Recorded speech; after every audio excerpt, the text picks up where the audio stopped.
કયાનો તો મંડે ચિંતા થવા, કારણ આજ જ હિસાબ કાઢ્યો. એટલે કયો કે છે કે આજ મારી તબિયત બરાબર નથી, તો આવતીકાલે હિસાબ કરી દઉં. તો ધર્મરાજા કે આવતીકાલે નહીં, તમને તબિયતમાં તકલીફ શું છે?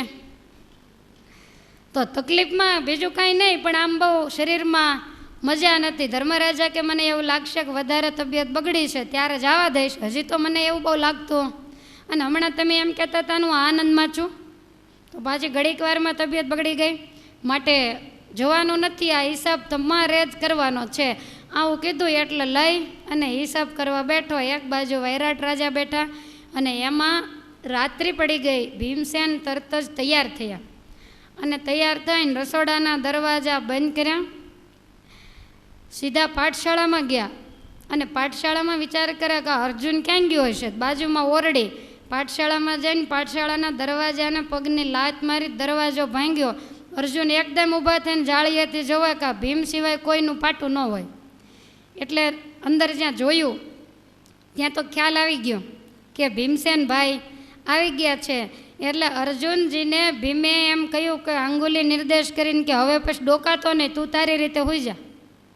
અને સવારે કદાચ તને કોઈ પૂછે, તું આજ સવારે જાગતો જ નહીં. જ્યારે તને કોઈક પૂછવા આવે ને ત્યારે ગોદડીમાંથી ઊભો થઈને કહેજે કે હું તો ઊંઘું છું, મને કાંઈ ખબર નથી, માટે અંદર સૂઈ જા, જે થાય છે એ કાલ સવારે બધી ખબર પડશે. એટલે અર્જુનને સમજાવી દીધા. અને ભીમસેન તો અંદર જઈ અને જોયું તો એટલા બધા શણગારો લાવીને તૈયાર કરેલા. 2-3 ચોલીઓ હતી એની ફાડીને ભીમસેને ગાંઠી વાળીને યગ કરીને પહેરી લીધી. હવે એણે કીધું જ છે તો પછી શું વાંધો. ચૂંદડી વગેરે હતી ને કંકુનો ચાંદલો કર્યો ને કાજળ આંજ્યું. હવે કયો આવે ત્યાં કરવું શું. અને પછી જે કાંઈ વસ્તુઓ જમવાની હતી 200 મણ. ભીમસેન વિચાર કરે કે આ પાપીને કાંઈ વિચારે થાય છે, કેવા કામે 200 મણ મીઠાઈ એણે તૈયાર કરી છે. અમસ્તું પૂન કરવું હોય તો 200 મણ કોઈને ખવડાવે નહીં. એટલે ભીમસેન બધી જ મીઠાઈ જમી ગયા. વળી પાછું મનમાં એમ થયું કે આ સરસ હાંડી ને ઝુમ્મરો ને ફાનસ ને ઢોલિયા ને એટલો બધો ક્રોધ ચડ્યો કે જેટલા હાંડી ને ઝુમ્મર ને ફાનસ બધું ફોડીને કાચના કટકા આખી પાઠશાળામાં કરી નાખ્યા. ઢોલિયા વગેરે હતું એ બધું તોડીને મૂકી દિવાસળી, તો એ બધું સળગાવી દીધું કે આ પાપીએ ભેગું કરેલું તો પાછળથી જે વાપરે એની બુદ્ધિ પણ દૂષિત થાય. બધું ઠેકાણે કરી અને ભીમસેન એક ખૂણામાં રાહ જોઈને બેઠો છે. વસ્ત્ર અલંકાર વગેરે પણ બધું સળગાવી દીધું. ધુમાડા નીકળે, બીજા ગામનાને કોઈને ખબર નથી, પણ અર્જુનને એકને બધી ખબર પડે. આખી રાત અર્જુનને ઊંઘ નથી આવતી. ઊભા થઈને આમ જરાક જોઈ જોવે પાઠશાળામાં શું થાય છે. હવે આ બાજુ બન્યું એવું કે કિંકૃષિએ તો બરાબરના કૈયાજીને ભીડમાં લઈ લીધેલા કે હિસાબ પૂરો થાય નહીં. અને એ હિસાબ એવો આપેલો કે આખી રાત કરે તોય પૂરો ન થાય. 2 દિવસનો રાજ્યનો હિસાબ. એટલે કૈયાને એમ થયું કે સાચો શત્રુ આજે કિંકૃષિ ભટકાઈ ગયો અને માંડ્યો ગણતરી કરવા. એવું જાણી ચિત્ત પરોયું ગણિત ગણવા જાયજી. 2 ને 3 5 5 ને ત્યાંથી નિશાળે જાયજી. આટલું જ ગણતરી થાય. 4 ને 2 6, 6 ને 2 8 એટલું કરે ત્યાં તો નિશાળમાં વયો ગયો હોય. હવે આવું માંડું થવા એટલે એમ થાય છે કે હવે કરવું શું ને કહેવું શું. પછી આ પાછો કેવો તે અવળું ફરી ગયો. હિસાબ કરતો હતો, થોડોક આમ અવળું ફરીને દીવો ફેરવી નાખ્યો. પછી મોઢામાં કાકડામાં આંગળી નાખીને ઉલટી કરી. એટલે ઉલટી થવા માંડી અને કહેવા માંડ્યો કે કિંકૃષિ આજ મને જરાય મજા નથી, ઉલટી થાય છે. કિંકૃષિ કે કાંઈ નહીં, મીઠું ને પાણી મગાવી દો, કોગળા કરી લો એટલે હરખું થઈ જાય. મીઠું ને પાણી મગાવી અને કોગળા કરાવ્યા. અને પછી આમ સૂતો આળોટવા માંડ્યો.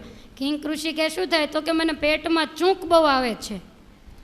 ત્યારે કિંકૃષિ સેવકોને કે અજમો લઈ આવો, ચૂંકમાં અજમો બહુ સારો, અને અજમો ફકાવો. અજમો લાવીને ફકાવ્યો. હવે આના મંદવાડ મટે કઈ રીતે કયો જોઈએ. ઘણી વખત ઘરની અંદર જાજા ભેગા રહેતા હોય ને કામ ન કરવું હોય ત્યારે આવો મંદવાડ તમારે બહુ આવતો હોય છે. માંદા ને એવો મંદવાડ કાઢે કે માથું દુખે, હવે એને ખોલીને જોવું કેમ, પેટમાં દુખે છે એને ખોલીને જોવું કેમ. અને આપણને એમ થાય કે વગર રૂપિયાના નોકરો આ કરે છે તો આપણે શું કરવાનું, કામ કરવું જોઈએ આમ માની. અને બીજા જે પછી હોય બેનું આગળ તો ન કરે, પણ દેરાણી જેઠાણીઓ જે બધા ભેગા રહેતા હોય એની આગળ કામ બેનું હોય ને તો આને માથું દુખતું હોય તોય મટી જાય. પોતાના પિયરમાં જાય, અહીંથી બીમાર હોય ત્યાં જાય ત્યાં હાજી થઈ જાય, લાવો બા તમને ઘર સાફ કરી દઉં. અને અહીંયા બીજા બિચારા કામ ઢોસડતા હોય. તમે વિચાર કરો કે આવી મેલી મુરાદના આવા મેલા જેના પેટ હોય એની જિંદગીમાં કોઈ દી સુખી જ ન થાય. એટલે બહુ ધ્યાન રાખવું. અને આ શરીરને વધારીને શું કરવાનું તમે વિચાર કરો. કામકાજ માટે તો આ શરીર છે, પણ દિલ દગડાઈ એટલી બધી માણસ કરે કામ માટે થઈને બીમારી વરી લે અને ખોટે ખોટા ટીકડાઈ ખાય પાછા. હો આ દવાખાને જાય, ભાઈઓ પાછા વેવલા હોય તે દવાખાને લઈ જાય, આને મજા નથી, એને કાંઈ નથી, ઉપાડીને બે મૂકો જોઈ થાય છે કે નહીં સીધી દોર. પણ નમાલા હોય એટલે એવું તો બિચારા કાંઈ કરી શકે નહીં. એટલે બહેનોમાં આવી દિલ દગડાઈ હોય છે. બે કામ કદાચ વધારે કરશો તો કાંઈ ઘસાઈ જવાના નથી. બધાયનો રાજીપો મળે, બધાયની સાથે હળી મળીને રહીએ. અને સદાયને માટે જો હસતા મોઢા હોય તો ઠાકોરજીનું ભજન કેવું સરસ થાય. તમને કેમ લાગે છે કે ન થાય? રીસાવતો જ થાય. હસતા રમતા હોઈએ તો બધા આનંદથી ભગવાનનું ભજન કરી શકે. માટે એવા સ્વભાવ હોય તો મહેરબાની કરીને કાઢજો. આ મારા મહાભારતનું યુદ્ધ તમારા ઘરની અંદર જે યુદ્ધ થઈ રહ્યું છે એને બંધ કરવા માટેનું યુદ્ધ છે. માટે આવું કોઈ પણ ગૃહસ્થના ઘરમાં હોય અને કોઈ પણ બહેનોનો દિલ દગડો જો સ્વભાવ હોય તો મહેરબાની કરીને આની આજ વાડીમાં એ સ્વભાવને પછી અહીં પહેલો માંડવા નાખે એને ભલે ચોટો હોય એને ચોટે, એની ના નથી, પણ તમારામાંથી તો એ જવો જ જોઈએ. હું માનું છું કે એવા નહીં હોય, અને સાથે સાથે એવું પણ માનું છું કે થોડા ઘણા હશે પણ ખરા. મને બે રીતનો ભરોસો છે.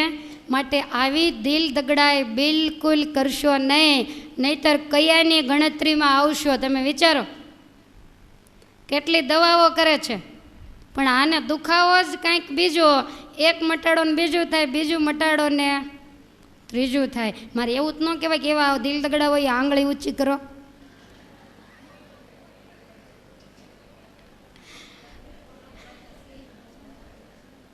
કયો જ્યારે આવી રીતે ધતિંગ માંડ્યો કરવા, અને એ જ વખતે ધર્મરાજા સમજી ગયા કે હવે આની માથે મોત જજુમે છે, હવે એક પણ મારી કારી ફાવવાની નથી.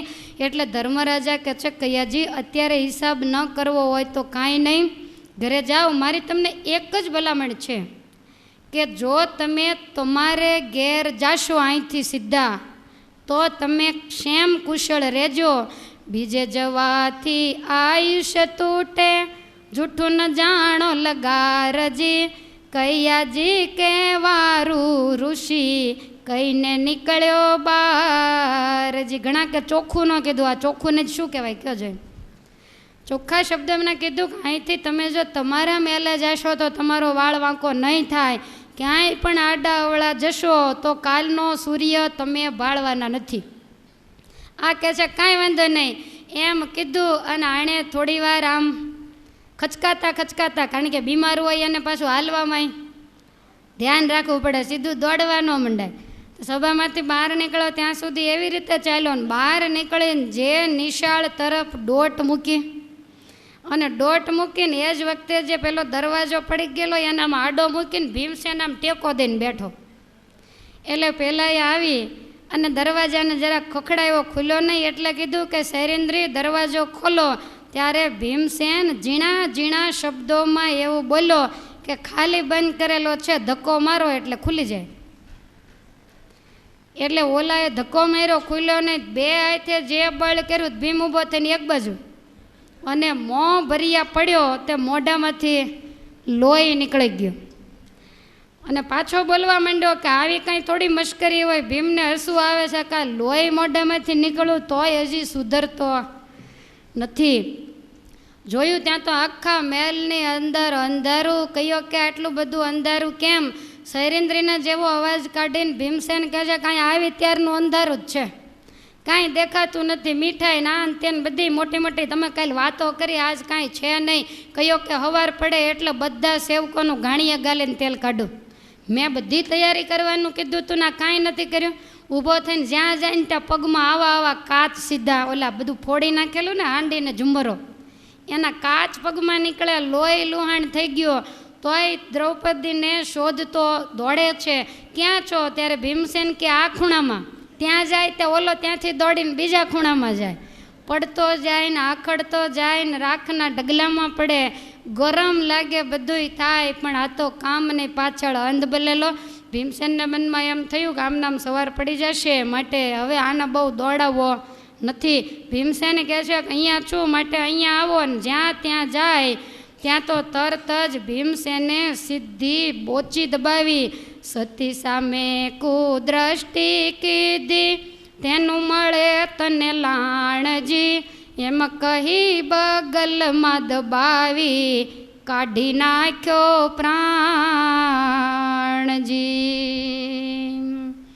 ભીમસેને કહે છે કે તને હું પારકી સ્ત્રીનો સ્વાદ બતાવો અહીંયા આવ્યો. એટલે ઓલાને એમ કે પાછા દ્રૌપદીના જેવા અવાજમાં બોલે. પહેલાંને એમ કે મારી મશ્કરી કરે ને જ્યાં નજીક જાય અને કહે છે કે મૂર્ખના સરદાર, એક સતીની સામે ત્યાં જે કુદ્રષ્ટિ કરી એનું આજ તને ફળ આપું છું. એમ કહીને જ્યાં દબાવ્યો ત્યાં તો એનું પ્રાણ પંખેડું ત્યાં ને ત્યાં જ ઉડી ગયો. એનું જે શબ હતું એને નાખી દીધું નીચે. વિચાર કરે, એક દીવો ચાલુ રહી ગયેલો ખૂણામાં, એટલે એ દીવો લાવી અને વિચારે કે આને કોઈ ઓળખી ન જાય એવો કાંઈક રસ્તો કરું. એટલે નજીક દીવો લાવીને કયાનું મોઢું જોયું અને પછી જે પેલો દીવો હોય ને એની મેશ ઉતારીને એને મોઢે બધે મેશ ચોપડી દીધી. હવે આણે હવેલીની અંદર નિશાળની અંદર બધો ધોળ ને રંગ ને એવું કરાવેલું, તો ઓલો ચૂનાનું ડબલું પડેલું એ લઈ આવી અને મોઢે થોડોક ચૂનો ચોપડી દીધો અને બરોબર જાણે ભૂત હોય એવું એનું મોઢું કરી દીધું. પછી એક મોટી પછેડી પાથરી અને એની અંદર કૈયાને મૂકી અને એની ગાંસડી વાળી દીધી. અને એવી રીતે ગાંસડી વાળી કે એક બાજુની જગ્યામાંથી ડોકથી બહાર લટકતો હોય અને આખું શરીર પોટલામાં. હવે આવી રીતે રાખી અને એક હાથે ગાંસડી ઉપાડી અને નિશાળનો જે મુખ્ય પાટડો હતો એક હાથે પાટડો ઊંચો કરી અને એ પાટડાના પોલાણમાં ગાંસડી મૂકી દીધી. અને જ્યાં પાટડાનો વજન આવ્યો, ડોકથી જે મસ્તક છે એ બહાર લટક્યા કરે, પણ વજન આવતાની સાથે જ એના શરીરનો રોટલો થઈ ગયો. લોહીની છોળો માંડી ઉડવા, આડો આડ કચરાઈ ગયા અને થાંભલે એના રેલા ઉતર્યા. ભીમસેન વિચાર કરે છે કે આમ તો બરોબર ભૂત જેવું જ લાગે છે, પણ ઘણી વખત એવું બને કે કરનારો કરે અને નવાણિયા કૂટાઈ જાય, માટે એક બીજો ઉપાય કરું. એટલે ભીમસેને બીજો ઉપાય કર્યો. વળતા વાયુ તને વિચાર્યું, રાજા કોઈને નડશે જી. હું અપરાધી ને નહીં ઓળખે, ગરીબને શિર પડશે જી. વળતા વાયુ તને વિચાર્યું, રાજા કોઈને નડશે જી. હું અપરાધીને નહીં ઓળખે, ગરીબને શિર પડશે જી. ઓ જાણી વૃકોદરે કીધો વડો વિવેકજી.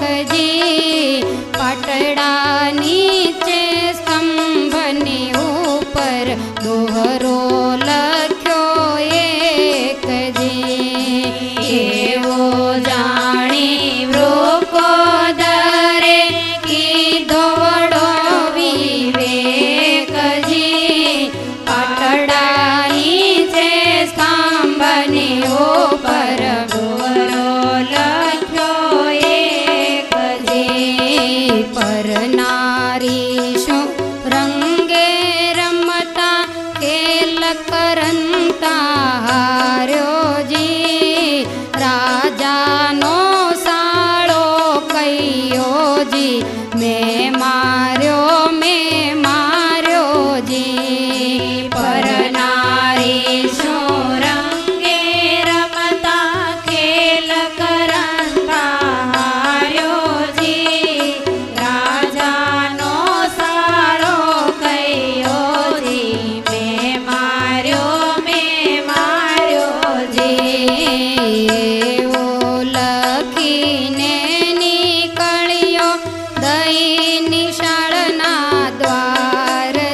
શબાશી.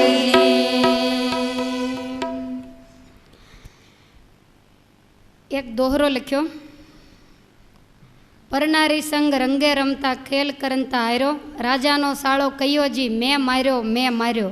આવું એના લોહીથી દિવાલ ઉપર લખી નાખ્યું. દરવાજો બંધ કરી દીધો. અર્જુનની કોટડીમાં જરાક ડોકાઈને કીધું તું પાછો એમને એમ સૂઈ રહેજે, તું બહાર નીકળીશ જ નહીં. એટલે અર્જુન કહે છે કાંઈ વાંધો નહીં. ભીમસેન રસોડે જઈ સુંદર શીતળ જળથી સ્નાન કર્યું અને પોતે જે વસ્ત્રો પહેર્યા હતા એ બધાય સ્ત્રીના એ ત્યાં ને ત્યાં ચૂલમાં નાખી અને સળગાવી દીધા. પોતાના મૂળ વસ્ત્રોને પહેરી લીધા અને ભીમસેન સૂતો. હજી તો સૂતો ને જ્યાં ઊંઘ આવી નથી ત્યાં તો સવાર પડી ગયું. હવે સવાર પડતા ગામના છોકરાઓ નિશાળે ભણવા માટે આવ્યા. નિશાળનો દરવાજો ખાલી બંધ કરેલો એટલે છોકરા તો બધા સીધા નિશાળમાં.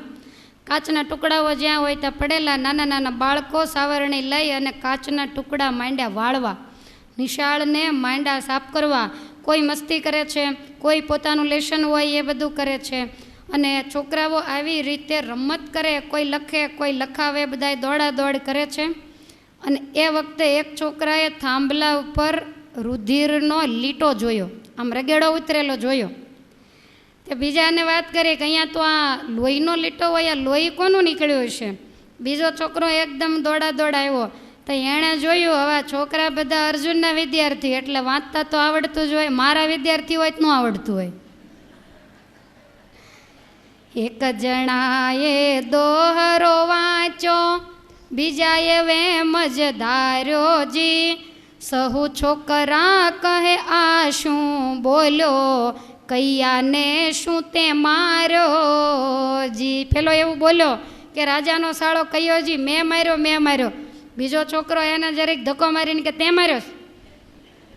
ઓલા મેં માર્યો લખેલું એટલે જે વાંચે એની માથે આવે. હવે એમાં જરાક ઉપર જોયું ત્યાં તો ખ્યાલ આવી ગયું ઓલું ડોકું બરોબરનો લટકે અને એમાંય ચૂનો અને મેશ ને બધું ચોપડેલું. એટલે છોકરાઓ તો ભાગ્યા. મને ગામમાં જઈને વાત કરી કે અમારી નિશાળમાં ભૂત આવ્યું છે, અમારી નિશાળમાં ભૂત આવ્યું છે. એટલે ગામના માણસો માંડ્યા બધાય ભેગા થવા. હવે એમાં થયેલું એવું કે આનું મૃત્યુ થયેલું એટલે શરીરની અંદર કોઈ પણ પ્રકારનો પછી તો શક્તિ કે એવું હોય ને આખું શરીર છૂંદાઈ ગયેલું, ડોકું અહીંથી આમ અલગ પડીને લટકે. હવે એમાં આમ પવનનો વાયરો આવે ને તો ડોકું આમ હલે. એટલે ગામના માણસો બધાય જોવા આવેલા તો છોકરાઓ નાના નાના કાંકરા લઈ લઈને આમ મારે. તે ગામના માણસો કહે છે કે મર્યો નથી, જીવે છે, જો તમે કાંકરા મારો છો તો ના પાડે છે કે મને મારતા નહીં, ઓલા મોલે ને. એટલે હવે આવી રીતે બધાય ભાતની વાતો કરે અને આ વાત રાજસભામાં ગઈ. આખું ગામ નિશાળમાં ભેગું થઈ ગયું. વૈરાટ રાજાએ કિંગ ઋષિને કીધું કે આ વાત સાચી હશે. ધર્મ મનમાં સમજી ગયા કે ભીમભાઈએ ભૂત બનાવેલું હોય. ધર્મરાજા કે જોવા માટે તો જઈએ એમ વિચારી અને જોવા માટે નિશાળે આવ્યા. અને નિશાળની અંદર જ્યાં પેટા હતા છોકરાઓ બધા ખસી ગયા કે રાજા પધારે છે. કિંગ ઋષિ અને રાજા આવ્યા અને રાજાને કાંઈ ખબર નહીં એટલે આવતા વેત પહેલાં અક્ષરો વાંચ્યા અને એમાં એમ લખ્યું હતું કે રાજાનો સાળો કયો જી મેં માર્યો. ધર્મરાજા કે કોણે માર્યો? રાજા તો મૌન થઈ ગયો કે આમાં એવું લખ્યું છે. એટલે તરત જ ધર્મે કહ્યું ધર્મે જાણ્યું ભીમની યુક્તિ, બોલ્યા મુખથી એમ જી, શું રાજા તમે કૈયાને માર્યો, બોલો એવું કેમ મુખજી. તમે માર્યો છે એટલે વૈરાટ રાજા મૌન. હવે વિચાર કરે કે આનું શું કરવું. ધર્મરાજા કે આ મને કાંઈ આમ ભૂત પ્રેત વગેરે હોય એવું લાગતું નથી, પણ આમ અણસાર ઉપરથી એવું લાગે છે કે કદાચ કયો હોઈ શકે. વૈરાટ રાજા કે છે અરે કયો અહીંયા ક્યાંથી હોય? તો કે અણસાર ઉપરથી લાગે છે, માટે તમે તપાસ કરાવો. તરત જ પાણીની બાલદી ભરાવી અને પેલું મોઢું ધોવરાવી નાખ્યું એટલે ખબર પડી ગઈ કે આ કૈયાનું જ શરીર છે. એટલે 99 એના જે ભાઈઓ હતા એને ખબર પડી, સુદક્ષિણાને ખબર પડી અને એ તો બધા રડતા અને કૂટતા અને આંખમાંથી આંસુડા પાડતા બધાય નિશાળે આવ્યા. જોતાની સાથે ઓળખી ગયા. વેંડળ મહેતાને પૂછો આ પાઠશાળામાં રાતે આમ કેમ થયું? એટલે તરત જ વેંડળ મહેતા આગળ ગયા અને જઈને કહે છે કે મહેતાજી આ પાઠશાળામાં રાત્રે શું થયું તમને ખબર નથી? અર્જુન તો ઓઢીને સૂતેલા હતા, આમ ગોદડું ઊંચું કરીને મીંડા આંખું ચોળવા. આંખું ચોળતા ચોળતા ઊભા થઈ અને અર્જુન કહે છે કે મને કાંઈ ખબર નથી. કાલે સવારે કૈયાજી અહીંયા આવેલા અને એણે એવું કીધેલું. આ બધા બાળકો મારી સાક્ષીમાં છે, બધા જ બાળકોને હું ભણાવતો, પૂછી લો બાળકોને.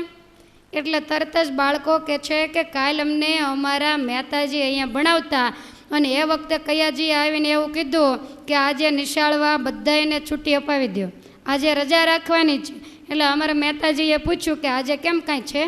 ત્યારે કયો જોર જોરથી હસવા માંડ્યો અને એણે કીધું કે મારે આજે અહીંયા કામ છે, માટે તમારે કોઈ આવવાનું નથી. પછી અમારા મહેતાજીએ કહ્યું કે મારે કેમ કરવું? ત્યારે એણે આ ઓરડી બતાવીને મહેતાજીને કહ્યું કે આજની રાત તમે આ ઓરડીમાં રહેજો. એટલે અમારા મહેતાજી એની માટલીને ગોદડી લઈને ઓરડીમાં વયા ગયા. અને મહેતાજી ગયા એ બાળકો કહે છે કે અમે નજરો નજર જોયું, માટે અમારા મહેતાજીનો કાંઈ વાંક નથી. અને કહીએ પછી શું કર્યું એ અમને ખબર નથી. સેવકો કહે છે કાલે આખી પાઠશાળા અમારી આગળ રંગાવેલી ને ધોળાવેલી ને આવું બધું કરેલું. આવું જ્યારે કહ્યું ત્યારે સુદક્ષિણાને એમ થયું કે માનો ન માનો, મારા ભાઈને મરાવવાના કામા માત્ર મારી દાસી સૈરિન્દ્રીના છે. 99 ભાઈઓને આજ્ઞા કરી સૈરિન્દ્રીને અહીંયા હાજર કરો. દ્રૌપદી તો પૂજાપાઠ કરીને કામકાજમાં લાગેલા. 99 ભાઈઓ આવ્યા. મહેલમાંથી સતીનો ચોટલો જાલીને ખેંચીને મારતા મારતા નિશાળે લાવ્યા. નગરના લોકો તો બધા ત્રાસ પામી ગયા. જ્યાં નિશાળે આવ્યા અને સતીને મારે ધર્મરાજાની નજર ગઈ. ધર્મે જોયું ત્રાસ જ પડ્યો, મુખથી બોલ્યા એમજી, કયો મર્યાનો નિશ્ચય કર્યા વિના એને મારો છો કેમજી? હજી તમને ખબર છે કયાને કોણે માર્યો? અને તમે સીધા તમારી દાસીને મારવા માંડ્યા. માટે પહેલાં તપાસ કરો અને ત્યાર પછી જેનો વાંક હોય એને મારજો. એટલે સતીને મૂકી દીધી. અને બધા યોદ્ધાઓ ભેગા થઈને પાટડાને ધક્કો મારે પણ પાટડો હલે કોઈનાથી વજનવાળો પાટડો ઊંચો થયો નહીં. એટલે વૈરાટ રાજા 4 નોકરોને કહે છે કે આ વીર વાલવા સિવાય કોઈનું કામ નહીં, માટે વાલવાને બોલાવો તો પાટડો ઊંચો કરશે. એટલે અનુચર રસોડે ગયા તો વાલવો તો રાતે મોઢો ઉતેલો, હજી તો ઊંઘે છે.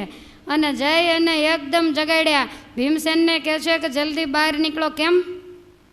તો કે કૈયાજીનું મૃત્યુ થયું છે. એટલે ભીમસેન તો એકદમ અજાણા થઈને કહે છે કૈયોજી નહીં, તમારો બાપ મર્યો હશે. કૈયો 100 વર્ષનો થાય, એ શું કરવાનું મરે? તમે વિચાર્યા વગરના હું ઉઠું તરત આવા મને અપશુકનિયાળ સમાચાર દો છો. આમ જ્યાં કીધું એટલે ઓલા અનુચરો તો મુઠ્ઠીઓ વાળીને ભાગ્યા કાં આપણને મારી નાખશે. નિશાળે આવી અને સુદક્ષિણાને કહે છે કે કૈયાના સમાચાર આપ્યા તો એણે તો અમારા બાપ સુધીને ગાળ દીધી કે તમારો પિતા મરે. કૈયો શા માટે મરે? એ તો 100 વર્ષનો થાય. કૈયો તો મારો મિત્ર છે. રાણી તો રાજી થઈ ગઈ કે વાલવાને મારા ભાઈની હારે બહુ હેત છે, એટલે એણે મારા ભાઈનું ખેંચ્યું. સુદક્ષિણા કહે છે કે તમારાથી નહીં આવે, જોજો હું બોલાઈ આવું. સુદક્ષિણા એક દાસીને સાથે લઈ અને રસોડે આવી અને આવીને પોક મૂકી કે વાલવાજી જલ્દી બહાર આવો, મારો મોટો ભાઈ કૈયો એનું મૃત્યુ થયું. એકદમ ભીમસેન બહાર આવીને કે કોણે માર્યો? તો કે ઓલી રૂપાળી દાસી છે ને એણે જ એને મરાવ્યો છે.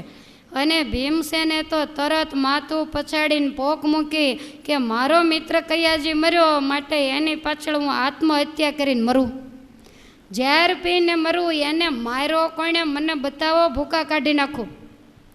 સુદક્ષિણા કહે છે કે મને તો સૈરિન્દ્રી ઉપર વેમ છે, પણ કિંક ઋષિ ના પાડે છે કે એ આવું ન કરી શકે. પણ અત્યારે તમે રડવાનું પડ્યું મેલો, શોક પછી કરજો. એને પાટડા નીચે દબાવી દીધો છે તો જરાક બહાર કાઢવાનો છે. એટલે ભીમસેન તો રડતા રડતા આવે અને સુદક્ષિણા માથે હાથ ફેરવતા આવે કે ભાઈ રોશો નહીં, થવાનું હોય થઈ ગયું, તમે એની પાછળ આત્મઘાત કરો તો પછી અમારો આધાર કોણ? ભીમસેન કે આ ભારે જામી, આને મનાઈ ગયું છે. 99 કૈયાઓ ભીમને રડતા જોઈને રડવા માંડ્યા ને એક કૈયાને બથમાં લઈ અને ભીમસેન રડે છે ને કાનમાં કહે છે હમણાં તમારું બધા એનું આવેશ બન્યું છે. ચારેય બાજુ ચીસ નાખે અને ભીમસેન તો વૈરાટને કિંક ઋષિને જોયા એટલે પૃથ્વી ઉપર પડીને માંડ્યો પગ ઘસવા, મારો મિત્ર મર્યો, મારો મિત્ર મર્યો, મને કટારે લાવી દો, પેટમાં કટારી ખોસીને મારો જીવ કાઢી નાખવાનો છે. વૈરાટ રાજા વારે 99 કૈયા વારે, પણ આ સમજે. બહુ હસવું આવે. અને પાછું આમાં તો એવું લખ્યું છે કે આંસુડા નથી આવતા, તે આમ કરીને આમ કરે છે, એવું આમાં લખ્યું છે. બોલો.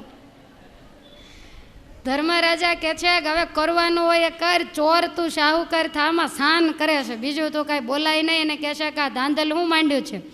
ધર્મરાજા કહે છે કે વાલવા રડવાનું મૂકી અને આના શરીરને હવે બહાર કાઢો, એમ કહીને વાલવો બેઠો હતો ને બાજુમાં ધર્મરાજાએ જઈને આંગળી ઉપર આમ પગનો અંગૂઠો મૂકીને કહે છે કે બંધ થાવ, ઘણો ખેલ કર્યો. એટલે એકદમ ભીમસેન બંધ થઈ ગયો. અને રાજા કહે છે કે આ પાટડો તમારા સિવાય ઊંચો નહીં થાય, માટે આ પાટડાને તમે ઊંચો કરો. પાટડાને ઊંચો કરતો પહેલાં વળી પોક મૂકી ગજી. કાલ રાત્રે મારે હારે જ હતો અને અચાનક સવારમાં શું થઈ ગયું એ મને કાંઈ ખબર નથી. એવી રીતે કહી અને રડવા માંડ્યો. ભીમ કહે છે કે મને કેટલી તો એણે મીઠાઈ ખવડાવી. અને સુદક્ષિણાને પૂછે છે કે એની તબિયતમાં કાંઈ, તો કે ના, તબિયત તો બહુ સારી હતી, બીજી કોઈ તકલીફ નહોતી. કિંક ઋષિ કહે છે કે રાત્રે હિસાબમાં જીવ જ નહોતો, મેં ઘણું કીધું પણ ઘડીક એને ઉલટી થાય ને ઘડીક ચૂક આવે ને દવાઈ મારાથી થાય એટલી કરી, પણ બીમારી હશે પછી એના રાણીઓને પૂછી જોશું જે હોય તે, કે અહીંયા પાઠશાળામાં એ કેવી રીતે આવ્યો, પણ હવે જે એનું પાછળનું કામ છે એ પતાવો. એટલે નિશ્ચય કરી અને ભીમસેને હાથ જરાક આમ અડાડ્યો. પાટડો આખો ઊંચો થયો અને પાટડો ઊંચો થતાની સાથે જ એનું શબ નીચે પડ્યું. બીજા બધાએ કૈયાઓને કીધું, સુદક્ષિણાએ, કે મને તો આ સૈરિન્દ્રી ઉપર જ વેમ છે. ભીમ કહે છે કે તમે એટલો વિચાર કરો કે સૈરિન્દ્રી કદાચ આને મારી નાખે, પણ આ પાટડો ઊંચો કરીને આની અંદર આને નાખે કોણ? સૈરિન્દ્રીથી પાટડો ઊંચો થાય ખરો? બધાએ કહે છે કે વાત સાચી, પાટડો ઊંચો ન થાય. સુદક્ષિણા કહે છે કે પણ જે હોય તે આ ગોજારી સ્ત્રી મારા ઘરની અંદર ન જોઈએ. ભીમસેન કે તમારા ભાઈનો વિધિ કરી અને પછી જે કાંઈ આપણે કરવું હોય એ કરશું. સતીની સામે જોવે અને કૈયાઓને ગુસ્સો ચડે તો સતીને ભાળે ને એને મંડે મારવા. સતી વાલવાની પાછળ પાછળ ફરે. ભીમ હોય તો કોઈ મારે નહીં. અને ભીમસેને સતીને પૂછ્યું કે દાસી, તમને ખ્યાલ છે આ કૈયો કેવી રીતે મરાયો? તો કે મને કાંઈ ખ્યાલ નથી, પણ કાલે રાત્રે મને દૂધ દેવા માટે રાણીએ મોકલેલી અને મારે તો બોલી થઈ છે રાજાની સાથે કે મારી સાથે 5 ગાંધર્વો છે, મારી સામે કુદ્રષ્ટિ કરે અને મારો ગાંધર્વ મારે. એટલે કદાચ એવું બને કે વાનરના રૂપમાં મારો ગાંધર્વ આવેલો અને એણે કૈયાને ઉપરથી પછાડેલો. અને ત્યાર પછી મને તો કાંઈ ખબર નથી, હું તો મેલે જતી રહી હતી અને ગાંધર્વને એમ હોય કે હજી જીવ તો રહી ગયો છે, એટલે કદાચ એણે મારીને પાટડા નીચે નાખ્યો હોય તો એની મને કાંઈ ખબર નથી. ભીમ કહે છે કે આ વાત પાછી મને મનાય એવી, કારણ કે ગાંધર્વ બહુ બળિયા હોય, એટલે બની શકે કે ત્યાંથી ઉપાડીને ત્યાં મારી નાખ્યો હોય, એટલી તો સતીને ખબર છે. પછી અહીંયા લાવીને પાટડા નીચે ખોસી દીધો હોય. ભીમ કહે આ સાચું કહે છે, સત્ય અનુમાન થાશે જી, ગાંધર્વ એનો મારા જેવો તેણે માર્યો હશે, મારી જેવો કદાચ હોય અને એણે જ એને માર્યો હશે. માટે હવે જે થયું તે આપણે આનો હવે અંતિમ વિધિ કરી નાખીએ. આપણે ખાલી એક અગ્નિ સંસ્કાર કરી નાખીએ, હજી 5 મિનિટની વાર છે. નહીતર પાછું તમારા ઘરે જઈને જમાશે નહીં, ઓલું નાઈ લીધું હોય તો જમી લેવાય ને. અમારે એકવાર ભાગવતની કથા હાલતી હતી તે અમ્મા કાળો સાડલો પહેરીને આવ્યા. તો મેં કીધું કેમ કાળો પહેર્યો? મને કે આજ તમે કેટલાને માર્યા, પછી હોગ રાખવો કે નહીં? મેં કીધું એ વાત સાચી, કંસને માર્યો, એના ભાઈઓને માર્યા, એમ કૈયાને આપણે ઠેકાણે જ કરી દઈએ.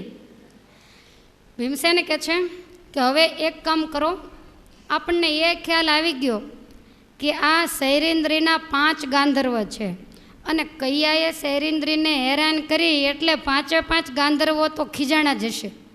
આ એકે તો કૈયાને મારી નાખ્યો, પણ મને એવું લાગે છે કે એના એ બળિયા ગાંધર્વો એનો એકેય ભાઈ એને જીવતો નહીં રહેવા દે. માટે આપણે કાંઈક બંદોબસ્ત કરવો જોઈએ. વૈરાટ રાજાએ તો હાથ જોડ્યા કે હવે કિંક ઋષિને નથી પૂછવું, તમે કહો એમ મારે કરવું છે. ભીમસેન કહે છે કે એક કામ કરો, આપણે એને અગ્નિ સંસ્કાર કરવા ગામની બહાર સ્મશાન છે ત્યાં લઈ જવો પડે. અને એમાંય તમારો પ્રધાન એટલે વાજતે ગાજતે આપણે સ્મશાન યાત્રા કાઢવી પડે. પણ મને એવી બીક છે કે પેલા ગાંધર્વો એવું વિચારતા હશે કે પ્રધાન છે એટલે આખું ગામ અગ્નિ સંસ્કાર કરવા જશે, અને અગ્નિ સંસ્કાર કરવા બધાય જાય એટલે પાછળથી આપણે આખા ગામને ઉજ્જડ કરી નાખવું. અને એ આપણા ગામને ઉજ્જડ કરે તો ત્યાર પહેલાં આપણે એક કામ કરીએ, બીજા બધાને આવવાની કાંઈ જરૂર નથી. માટે એના જે સગા ભાઈઓ હોય એણે તો એને કાંધ આપવી જ પડે, એટલે એ 99 ભાઈઓને તો આવવું જ પડશે. અને આ સૈરિન્દ્રી જ્યારે હોય ત્યારે સુદક્ષિણાને કહે છે કે તમને આડી આવે છે, અને તમે જ્યારે હોય ત્યારે કહો છો કે આ મને નડે છે, તો પછી જો તમારી ઈચ્છા હોય તો સૈરિન્દ્રીને ભેગી સળગાવી દો. માટે એને તમે મારી સાથે આવવા દો અને હું એક સાથે જાઉં. અને રાજાને કહે છે કે તમે બધાય રાજની ચારેય બાજુ આપણા સૈનિકોને મૂકીને ચોકી પહેરો કરો, જેથી કરીને એનો એકેય ગાંધર્વ અહીંયા આવે નહીં. રાજાને તો વાત મનાઈ ગઈ. કિંક ઋષિને ખબર છે કે આ 99 ઠેકાણે કરશે, પણ કિંક કાંઈ પણ બોલે ત્યાર પહેલાં વૈરાટ રાજા કહે છે કે મુનિ મહારાજ હવે ઘડીક વાલવો કહે એમ કરવા દો, એ બહુ બુદ્ધિશાળી છે. વિચારે છે કાંઈ વાંધો નહીં, 99 કૈયાને કીધું કે તમે શબને ઉપાડો અને હું આજુબાજુમાં ચોકી કરું છું, કોઈ તમારું નામ ન લે, અને સૈરિન્દ્રીને લેતો જાઓ. તમે બધા જો સાવધાન રહેજો, નહીંતર નગરમાં એક એકનો આવી બનશે. પહેલાં ગાંધર્વો ખીજાયા હશે, અને ગાંધર્વો કૈયાનું રૂપ લઈને કદાચ દરવાજે આવે અને એમ કે હું કૈયો છું, કારણ કે 99 ભાઈ એક સરખા હતા, તો તમે કોઈ દરવાજો મારા આવ્યા પહેલાં ઉગાડશો નહીં. મારા આવ્યા પહેલાં જો દરવાજા ઉગાડશો, 4 દરવાજા ચારેય અંદરથી બંધ કરાવી દીધા, તો તમે હેરાન થઈ જશો અને પછી મારો કાંઈ વાંક કાઢશો નહીં. અને કદાચ સ્મશાને ગાંધર્વ એના ભાઈઓને મારવા આવે તો હું પહોંચી વળીશ, મારી તમે કાંઈ ચિંતા કરશો નહીં. રાજા પગે લાગીને કહે છે કે વાલવા તને શાબાશ છે, ગામની ચિંતા જરાય કંઈ કરીશ નહીં. અને આ શબને લઈ અને કૈયાઓની સાથે તમે સ્મશાને નગરની બહાર જાઓ. આ બધાએ રોતા રોતા નગરની બહાર નીકળ્યા એટલે ચારેય બાજુથી સૈનિકોએ નગરના દરવાજા બંધ કરીને લોઢાના ભૂંગળ આડા દઈ દીધા અને બધાએ માંડ્યા ચોકી પહેરો કરવા. હવે આ બાજુ કિંક ઋષિએ ભીમને બોલાવીને કીધેલું કે બધાને મારીશ નહીં, બિચારાને જીવતા રહેવા દેજે, બીજાનો કોઈનો વાંક નથી. ત્યારે ભીમસેન કહે છે કે અગ્નિમાંથી બચવાનું હતું ત્યારે 300નું કીધું તો બીજા ગોતી દો. તેથી બચવાનું હતું તેથી સારું લાગતું હતું, તેથી કેમ મને પ્રતિજ્ઞા કરવાની ના ન પાડી? તો પ્રતિજ્ઞા તો પૂરી કરવી પડશે ને, માટે તમારે ગાદીએ જઈને બેસો. એટલે મનમાં એમ થયું કાંઈ વાંધો નહીં, હવે મોત આવી ગયું હશે, ભગવાને જે ધારી હશે એ થશે. વૈરાટ રાજા કહે છે કે હવે કાંઈ ચિંતા કર્યા વગરના તમે જાઓ. એટલે ભીમસેન તરત 99 ભાઈઓને લઈ નગરની બહાર, દરવાજા બંધ થઈ ગયા. ધર્મરાજા તો ગાદીએ બેસીને અખંડ ભગવાનનું સ્મરણ કરે છે, કૈયાની વારે ચડજો પણ પાપીની વારે કોઈ ચડે નહીં. હવે આ બાજુ એની ચિત્તા તૈયાર કરવાની હતી, એટલે ઓલા કૈયાઓને ભીમસેને એવું કીધું. ભીમ કહે કે મરનાર કૈયો શું લઈ ગયો સાથજી, અફળ ફેરો એનો ગયો છે, ન થયું પુણ્યદાન હાથજી. બિચારો કાંઈ સાથે લઈ ગયો નથી, એણે કાંઈ પુણ્યદાન વગેરે કર્યું નથી, ભગવાનનું ભજન કર્યું નથી. અને તમારો એ મોટો ભાઈ હતો, તમે એના ઋણી છો, એટલે તમે તમારી જાતે જંગલમાંથી કાષ્ઠ લઈ આવી અને ભાઈ માટે ચિત્તા તૈયાર કરો. એટલે બધાય કૈયાઓ હતા એ ઉપડ્યા, 25 દક્ષિણ દિશામાં, 25 પૂર્વ દિશામાં, 25 ઉત્તરમાં અને 24 પશ્ચિમ દિશામાં એ લાકડા વીણવા માટે ગયા. હવે આ બધા ગયા એટલે સતી દ્રૌપદીએ પૂછ્યું કે મહારાજ આવડી મોટી ચિત્તા ખડકાવીને તમારે કરવાનું છે શું? એમાં કંઈ આટલા બધા લાકડાની જરૂર પડે નહીં. ત્યારે ભીમસેન કહે છે કે અગ્નિદેવને મારે ભક્ષ્ય આપવાનું છે, એને ભોગ આપવાનો છે. દ્રૌપદી કહે એટલે? તો કે એક એકને પકડીને નાખી દેવાના. સતી કહે છે કે બીજાનો બિચારાનો કાંઈ વાંક નથી, માટે હું એને મરવા નહીં દઉં. ભીમસેન કહે છે કે પણ મારે બાધા મૂકવાની એનું શું? તારાથી જો ન જોવાય તો માથે કપડું ઓઢીને અવળું ફરીને બેસજે, બાકી આજ કામ કર્યા વગર છૂટક્યો નથી. અને એ જ વખતે 25 કૈયાઓ કાષ્ટના ભારા બાંધીને લાવ્યા. ભીમે ચિત્તા તૈયાર કરી, મોટી લાંબી અને પહોળી ચિત્તા તૈયાર કરી અને પછી કીધું કે હવે તમારે બીજા કાષ્ટ લેવા જવું નથી, આ શબને ઉપાડીને આના ઉપર સુડાવી દો. એટલે એને સુડાવી દીધું ને પછી કહે છે કે અગ્નિ મૂકો. એટલે કૈયાએ અગ્નિ મૂક્યો અને અગ્નિ માંડો સળગવા. ચારેય દિશામાં અગ્નિના ભડકા, કારણ કે આ તો ક્રવ્યાદ નામનો અગ્નિ. એટલે સ્મશાન અમથા તમે ચૂલો સળગાવો ને તો અગ્નિ ન સળગે, પણ સ્મશાનમાં શરીરનું ભક્ષણ કરવા માટે ક્રવ્યાદ અગ્નિ છે એ પ્રગટ થાય અને એ તરત જ ચારે બાજુ ફેલાઈ જાય. એટલે અગ્નિ જ્યારે સળગવા માંડ્યો ત્યારે ભીમસેન કહેવા માંડ્યો, તમારો કૈયો કમો તે મુવો, માટે કરો એક કામજી, હાર બંધ ચિત્તા પાસે ઊભા રે, સમરો શ્રી રામ રામજી. આ કમો તે મેર્યો, ભગવાનનું નામ એ બિચારાને લેવાનું નથી. અને અગ્નિ સંસ્કાર ચાલુ હોય અને ભગવાનનું નામ જો તમે લ્યો તો એ બધુંય પુણ્ય તમારા ભાઈને મળે. એટલે તમે આમ લાઈનમાં 25 ઊભા રહી જાઓ અને આંખો બંધ કરીને રામ રામ કરો. એટલે કૈયા કહે છે કે સાચી વાત છે, અમારા ભાઈએ કાંઈ ભજન નથી કર્યું. એમ કહીને બિચારા આંખો બંધ કરીને 25 ઊભા રહ્યા અને ભીમસેન એની પાછળ ઊભો રહ્યો અને કહે છે કે હે અગ્નિદેવ, આ બીજી માના બીજા 100 તમને આપું છું, માની લેજો. એમ કહીને 2 હાથ લાંબા કરીને 25 ને બધ ભરીને નાખ્યા અગ્નિમાં. અને અગ્નિમાં નાખતાની સાથે જ અગ્નિદેવે આને ચૂસી લીધા. ઊંચા નીચા બધાય થાય, પણ ભીમસેન તો મોટો લાકડો લઈ અને બધાને પાછા અંદર નાખે છે. તાપની અંદર તરફડવા માંડ્યા. સૈરેન્દ્રી તો માથે વસ્ત્ર ઓઢી ગયા અને આ બધાય જ્યાં થોડાક અંદર હમાનમા થયા ત્યાં બીજા 25 લાકડાના ભારા લઈને આવ્યા. એટલે કીધું કે લાકડા ગોઠવી દો, કારણ કે ઓલા લોકોએ ગોઠવા, પણ તમારા ભાઈના ઋણમાંથી મુક્ત થવું હોય તો તમારા લીધેલા લાકડા ગોઠવવા પડે. તો ઓલા 25 દૂરથી બધા જેટલા લાકડા લાવ્યા તે નાખી દીધા અને કહ્યું કે હવે તમે એક કામ કરો, પાસે ઊભા રહીને બધા રામ રામ ઘડીક કરો. એટલા કૈયા ભોળા પાસે ઊભા રહીને જ્યાં રામ રામ કરે ત્યાં બીજા 25 ને લઈને અંદર નાખ્યા. હવે એ બધા જરીક સગે વગે થયા અને એ જ વખતે બીજા 24 કૈયાઓ આવ્યા. અને એ 24 આવ્યા એટલે કહ્યું કે તમારા ભાઈઓ બીજી દિશામાં લાકડા લેવા મોકલ્યા, 25 ને આમ મોકલ્યા, 25 ને આમ, એ ક્યારેય આવશે. અને હવે તો આ અગ્નિ સંસ્કાર પૂરો થવા આવ્યો, માટે તમારા બધા જ કાષ્ટ અંદર નાખી દો. એટલે બધાએ લાકડા અંદર નાખ્યા અને 24 હતા એને કીધું કે અહીંયા ઊભા રહીને રામ રામ કરો.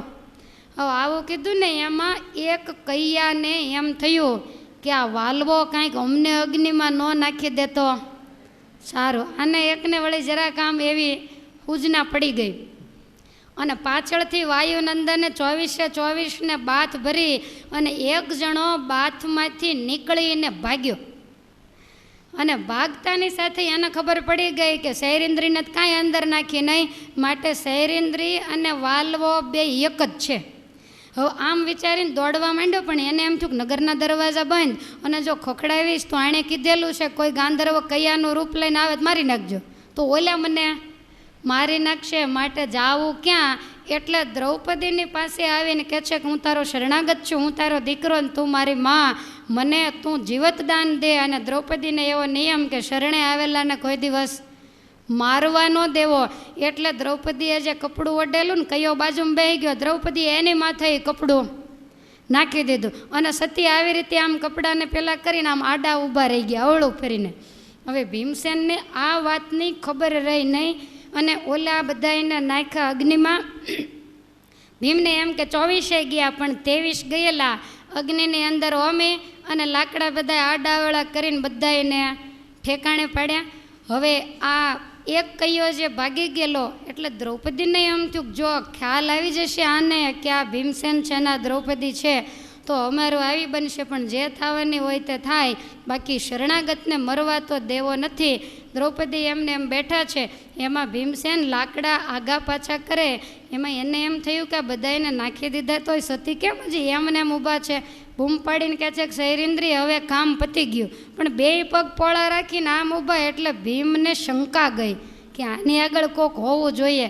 જ્યાં જઈને જોયું ત્યાં તો કોઈક બેઠેલું અને કપડું ઓઢેલું.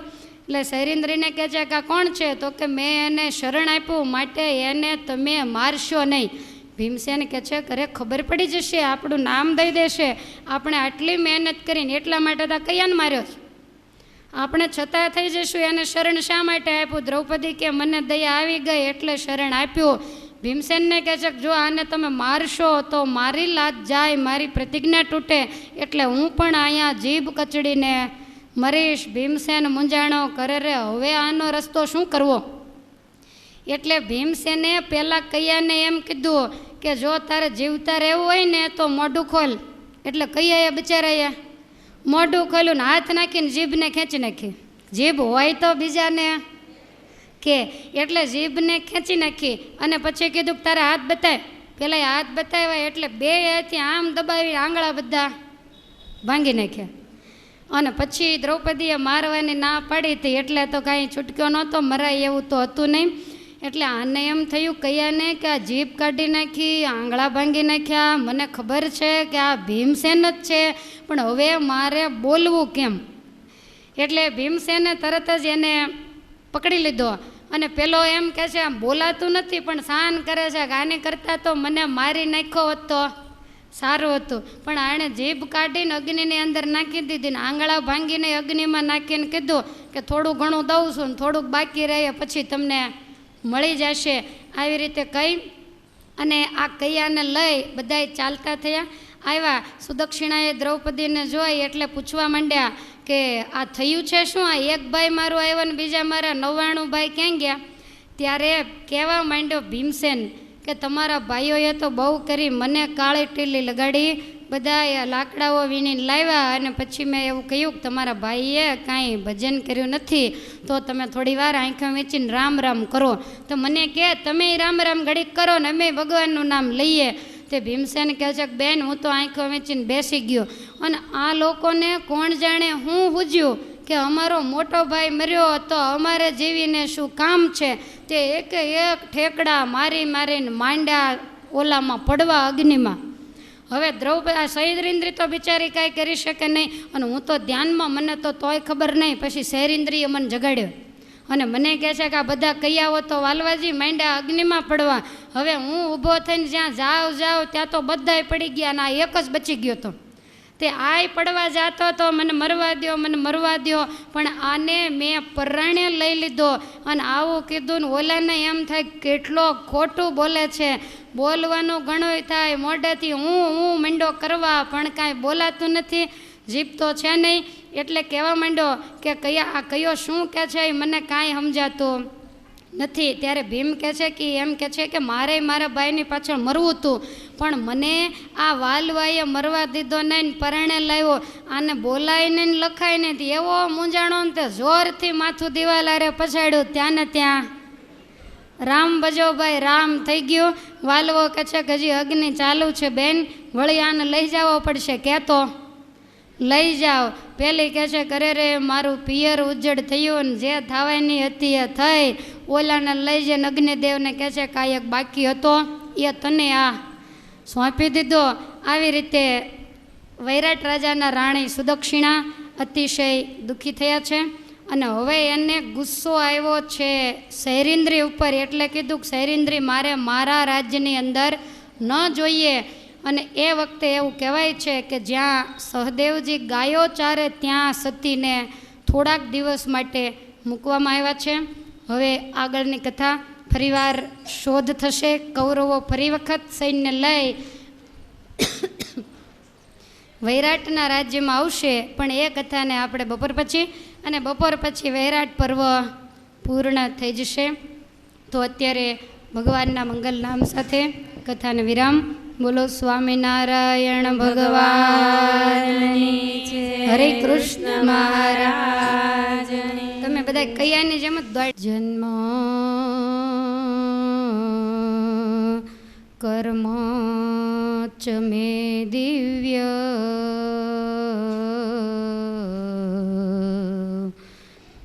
મેવં યો વેત્તિ તત્વત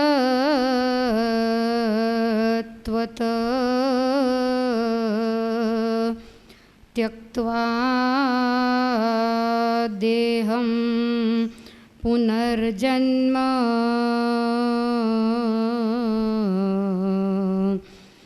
નૈતિ મામેતિ સોર્જુન.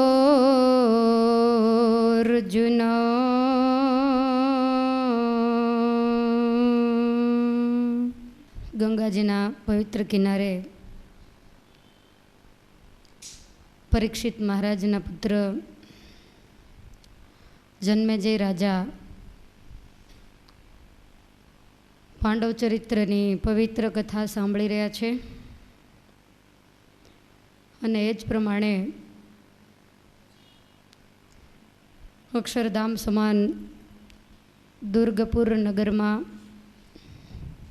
ઓરિયાને કિનારે પ્રાગજી પુરાણી થકી સર્વાવતારી ભગવાન શ્રી હરિ આ મહાભારતની પવિત્ર કથા એને વિશેષ પવિત્ર બનાવવા માટે શ્રવણ કરી રહ્યા છે. એક એક શબ્દ ભગવાન શ્રી કૃષ્ણચંદ્રના પ્રસાદીના તો છે જ, પણ ભગવાન સ્વામિનારાયણે આ ગ્રંથ 2 મહિના સુધી ગઢપુરની ધરતીમાં વંચાવ્યો છે. 1 લાખ આના શ્લોકો છે. આપણે તો ઘણો ઓછો ટાઈમ લીધો છે. મહારાજે પૂરેપૂરા 2 મહિનાનો સમય લીધો છે. લોકની અંદર એવી કહેણી પડી ગઈ કે ક્યારેય પણ વસ્તીમાં મહાભારત ન વંચાય. કારણ તો કે કારણ એટલું કે આ કથા સાંભળે તો ઝઘડા થાય. આ લોક કહેવત છે. પણ આપણે આજે 9 દિવસના વાણા વાયા, તમે ઘરે ઝઘડ્યાવો તો અમને ખ્યાલ નથી, બાકી અહીંયા તો કાંઈ નથી. હા, એ પણ ખરું કે આ કથાનો એવો નિયમ વૈશંપાયન મુનિએ આપ્યો છે કે યુદ્ધ પૂરું થાય એટલે કથાનું સ્થળ પણ બદલી જાય અને બદલી શકે તો વક્તા અને શ્રોતા તો જો કે ચાલે, પણ વક્તાએ ખાસ બદલવું પડે.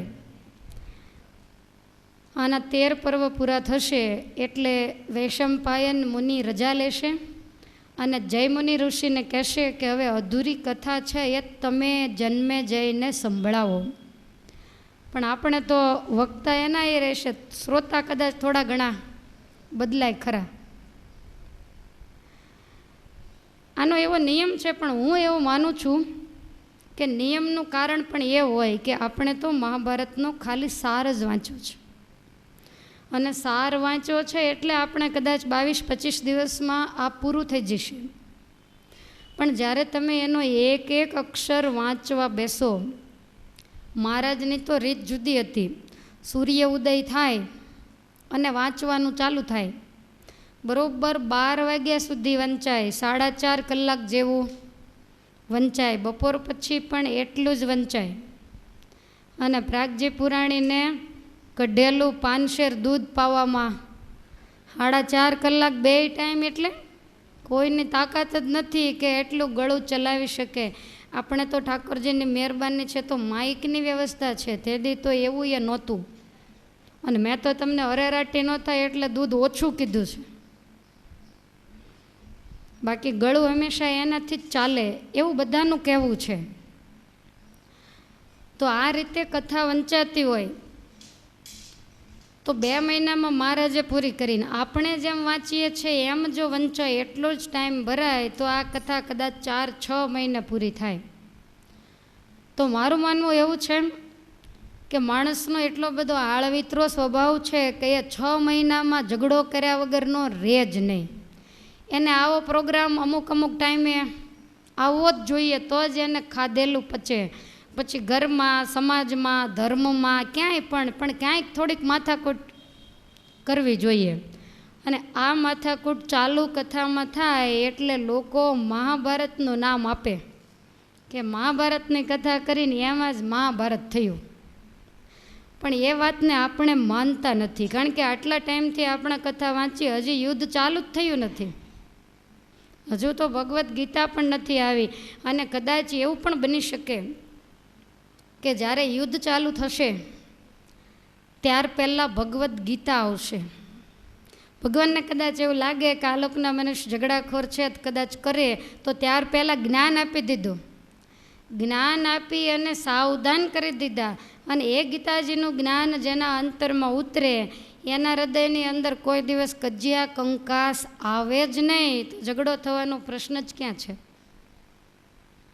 પણ છતાંય સમજીને જો વાંચીએ અને સમજીને સાંભળીએ, કદાચ એકના એક સ્થળે પૂરી થાય તો આપણા માટે તો પ્રશ્ન નથી ઝઘડાનો. એક એક અક્ષર વાંચીએ તો આખી વાંચી કહેવાય. આપણે તો ઠેકડા મારીએ છીએ, એટલે એવો કોઈ પ્રશ્ન જ નથી. પણ છતાંય આનો એવો નિયમ હોય કે 13 પર્વથી પછી કથાને પૂરી કરી દેવામાં આવે અને વચ્ચે એકાદ દિવસનો ગેપ પાડીને પાછી ચાલુ કરવામાં આવે.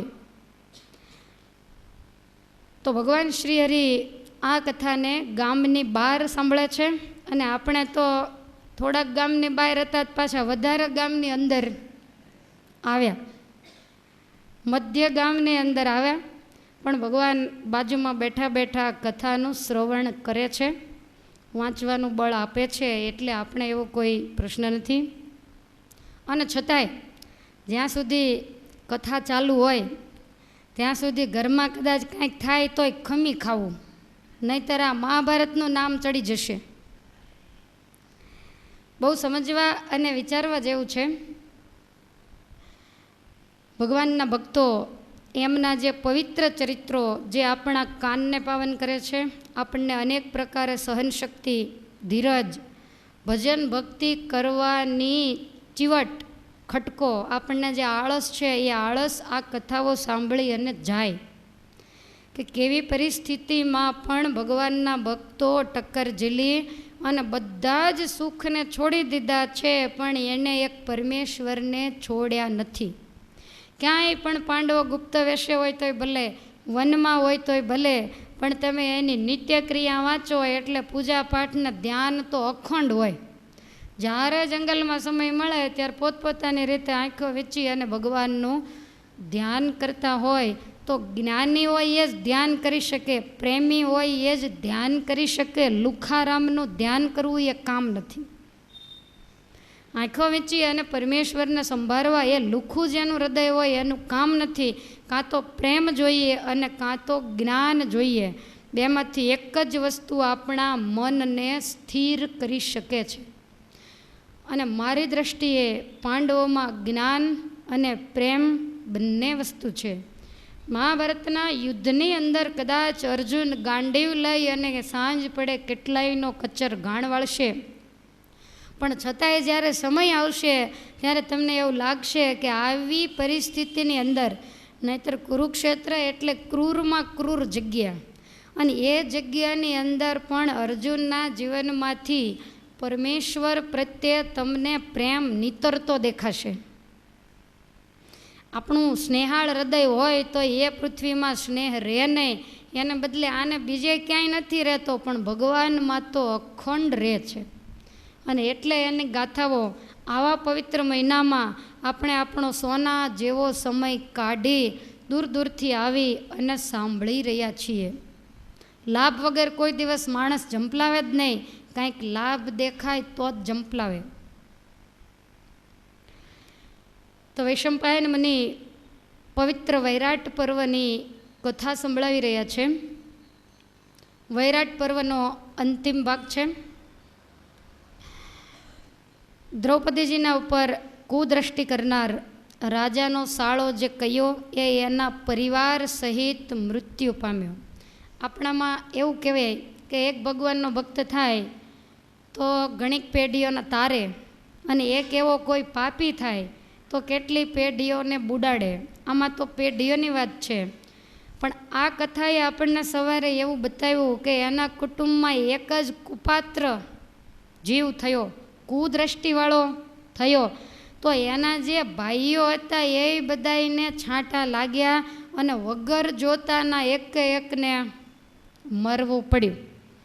સગા ભાઈઓ હતા, 100 ને ભીમસેને ઠેકાણે કરી દીધા આ એકના પાપે કરીને, નહીંતર પહેલાં કૈયાવરનો બીજો કોઈ દોષ નહોતો. માટે માણસ સંગ કરતાં પહેલાં બહુ વિચાર કરે. આ તો ઠીક છે, સંબંધી હતા એટલે કોઈ પ્રશ્ન નથી, અને આને કોઈને સત્સંગનો છાંટો કાંઈ હતો નહીં. પણ આપણે બહુ વિચારવું પડે, જીવનમાં વારંવાર માર્કિંગ કરતા રહેવું જોઈએ કે દિવસે દિવસે હું ભજન ભક્તિમાં, સમજણમાં, સત્સંગમાં વધુ છું કે ઘટું છું. જો વધુ છું તો હમણાં મારે કોનો સંગ વધારે છે, જો ઘટું છું તો હમણાં મારે કોનો સંગ વધારે છે.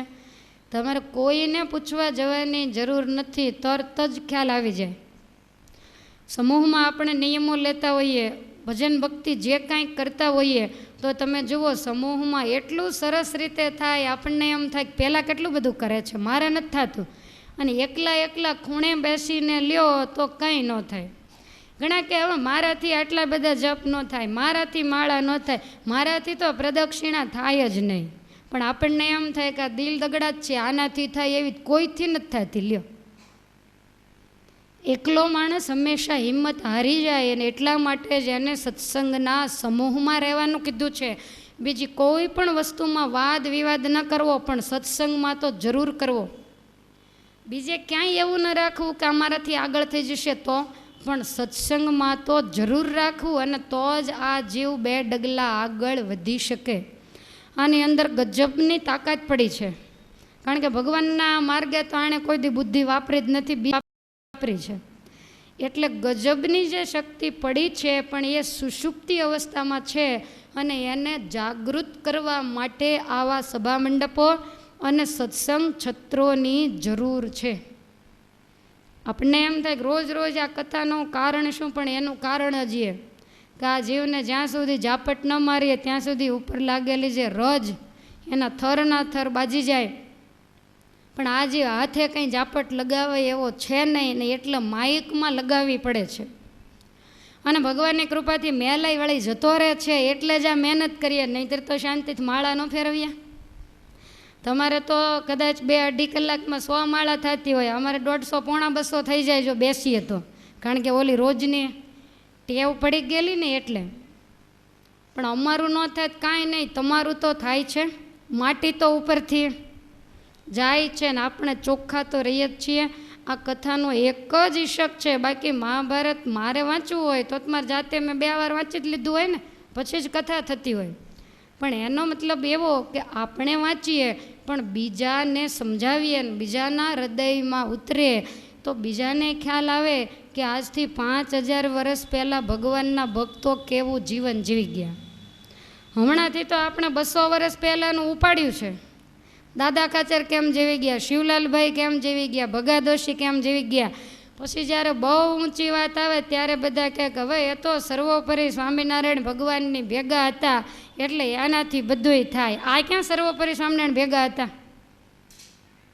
અને દાદા ખાચરની તો સાથે સ્વામિનારાયણ રહેતા હતા, પાંડવોની સાથે શ્રી કૃષ્ણ ભગવાન નહોતા રહેતા. એનું ક્યાં દિલ્હી અને આનું ક્યાં દ્વારિકા, આકાશ પાતાળનું અંતર હતું.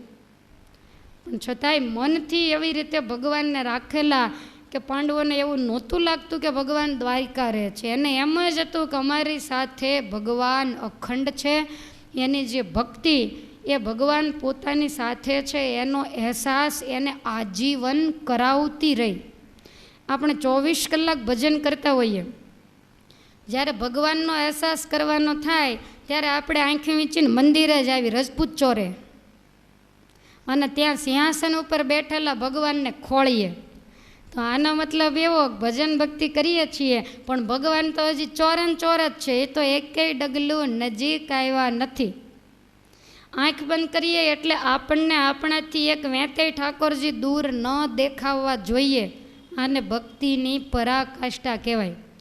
બાકી રજપૂત ચોરે ધારી ધારીને છેલ્લે અંતકાળ આવે તો પછી દોડીને રજપૂત ચોરે જશો. એ તો માધ્યમ છે, ત્યાંથી ઠાકોરજીને ખેંચી અને આપણે આપણા હૃદયની અંદર આપણા અંતરપટને આપણે ખોલવાના છે. આ કથાઓ અનેક પ્રકારનો સદબોધ આપણને આપી જાય છે. માટે જેની પાસે બેસવાથી આપણા ધર્મ, જ્ઞાન, વૈરાગ્ય અને ભક્તિ અભિવૃદ્ધિ પામે ને એની પાસે બેસવું. અને જે આમ થોડોક વધારે ભગત હોય એ થોડો સીધો સાદો હોય એટલે તમને એવું લાગે કે આ નમાલો છે, આ વેવલો છે, પણ એ નમાલો ને વેવલો નથી. સંસારી કહે છે રે ભગતડા કાલા છે, એને કાલા ન માનશો, પ્રભુને મન બહુ વાલા છે.